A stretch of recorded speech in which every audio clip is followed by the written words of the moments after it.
Hey guys, so I am doing Orlando Cepeda today for my Hall of Fame binder. I just picked up a couple of his cards this last week, and he's been a player that I've thought about doing. So I'm like, well, I'll show some cards of his that I have, and just talk about um, him as a player a little bit. He's an interesting player to go back and look at. He doesn't he's not considered kind of the inner circle. He's not the top tier of Hall of Famers, and it took him a long time to get voted in. Actually, he didn't get voted in until the '90s, well after he had retired in the '70s. Some of that was off the field stuff.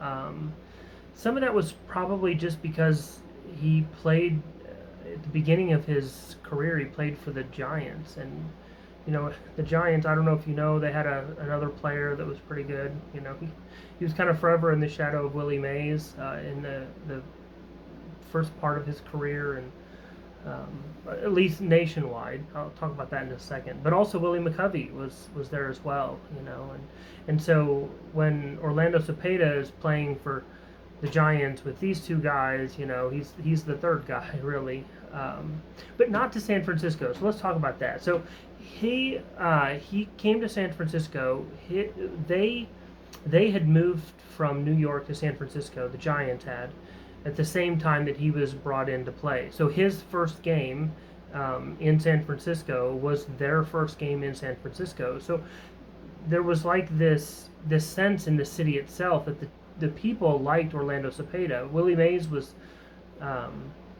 he, he wanted to go back to New York. He liked New York. He had a house in New York. He just enjoyed that. He talked about that a lot, and that kind of turned some of the people off a little bit, or at least they just here they have got this rookie who comes in who's a pretty good ball player, and he just he had an amazing rookie year. I mean that doesn't hurt either, right? He was rookie of the year unanimously in the National League. He did that with a 312 batting average, 25 home runs in his rookie season.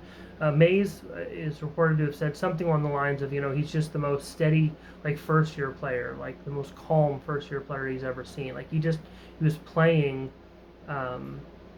like he'd already been there, and some of it was probably due to who he was, like who his dad was. Orlando Cepeda, his nickname was the Little Bull, and that's because his dad was the Bull. His dad was Pedro Cepeda, and Pedro Cepeda played in Puerto Rico, and he was quite a good ball player himself, although he refused to play in the United States. He wasn't going to play in the Negro Leagues, and he wasn't going to wasn't going to mess with that, so he never did. But anyway, Orlando Cepeda was called Baby Bull for that reason, and so here he is. He comes into the play for the Giants, and even though he's somewhat shadowed, of course, by Willie Mays and by Willie McCovey, he just has a fantastic rookie year. Unfortunately, in '65, he hurt himself. He hurt his knee. He had his worst season to date, and they ended up trading him to the Cardinals in 1966. Starting in 1966, something just flipped, and in 1967 he had an incredible year, even though he talks about how he battled this knee issue throughout his career. In 1967 he had a fantastic year. He led the Cardinals to the World Series, where they beat the Red Sox in 7 games, and he was the National League MVP.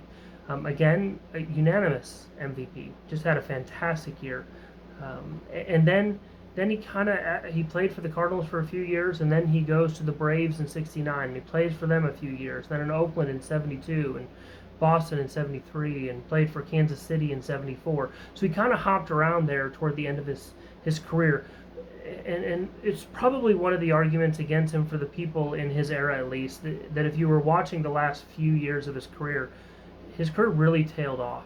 A lot of that was due to the injuries, but even with all of this, just some incredible stats, an incredible player.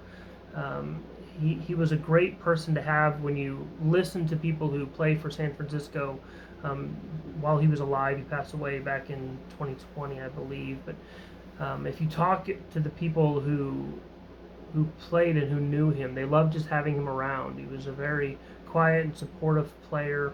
a former player. Um, he also has some pretty kind of neat things about him in his career. In 1959, he was the first Puerto Rican to start an All-Star game. In 1961, he led the league with 46 home runs. He was Boston's first designated hitter. And he's the only player, I think this is still true, he's the only player in the National League to win both the Rookie of the Year and the MVP unanimously. He won both of those unanimously. It's been done in the American League. Mike Trout did it. I'm not sure if it's been done by anyone else. I didn't do quite enough digging to figure that out. But Cepeda, I believe, is the only one in the National League who's ever won both of them unanimously.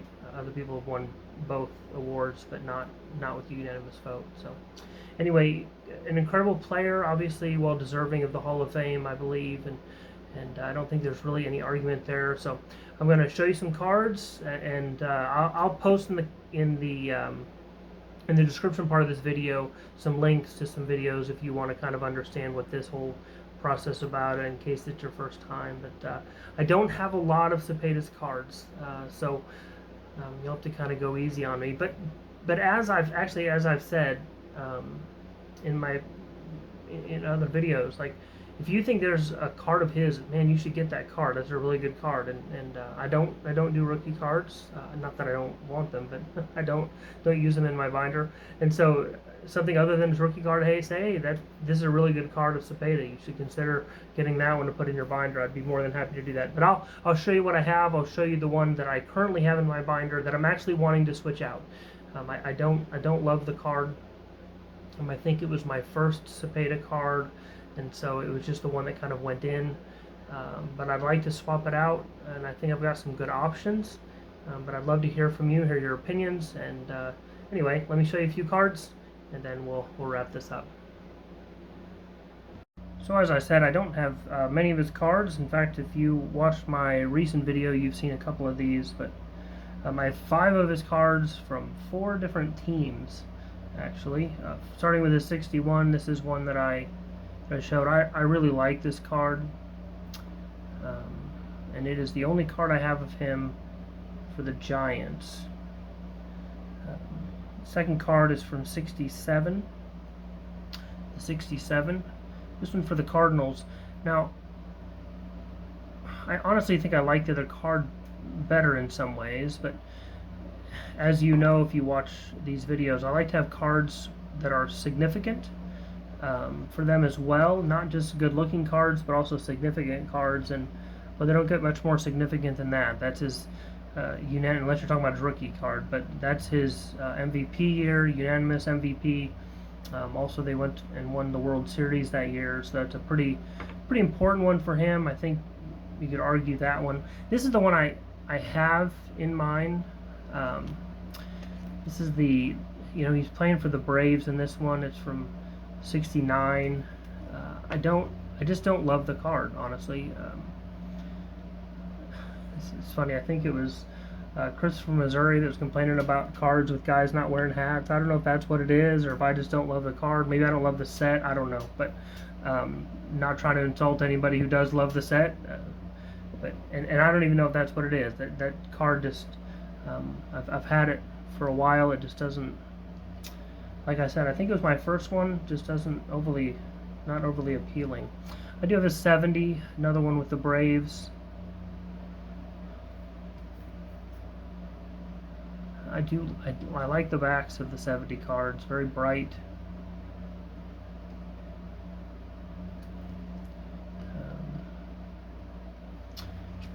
And then one more card from 1974.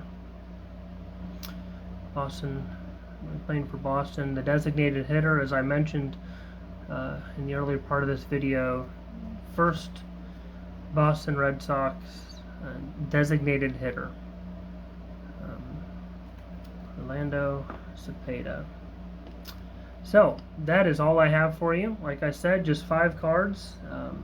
So if you have any thoughts, any opinions, love to hear them. Any thoughts on Cepeda as a player or cards of his. But other than that, I will just leave it here and hope to see you again on the next one.